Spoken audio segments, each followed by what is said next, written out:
to repair a historic church in Springfield struck by lightning last year. The bell tower at St. George Greek Orthodox Cathedral took a direct hit. Western Mass News reporter Reagan Stoddard joins us live in studio with the rebuilding plan announced today. Reagan?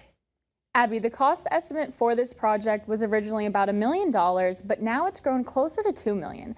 And leaders in the community are launching a fundraising campaign. Back in 2023, lightning struck the St. George Greek Orthodox Cathedral in Springfield, sending pieces of the bell tower through the roof.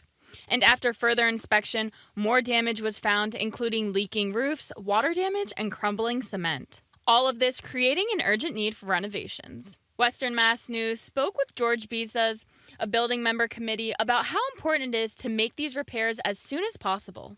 If we don't do anything now, this church will not going to stand here for 159 years like it did before. He tells us they have already put in $1 million to help restore the tower, but they will need more funding. Richard Neal, the congressman, is willing to try to get some funds because it's very, very historic building. Despina Costa, chairperson for the project's building committee, explains the sentimental value of the church to the community. I call it the Cathedral on the Hill. So many generations have raised Orthodox Christians here in the cathedral, and we want to continue that.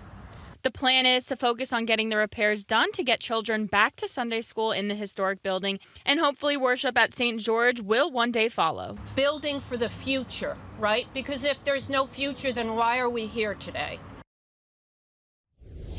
A fundraising campaign is now underway for the St. George Cathedral Restoration Project. For more information, you can go to our website at westernmassnews.com and click on the blue As Seen on TV button. Reporting live in studio, Reagan Stoddard, Western Mass News.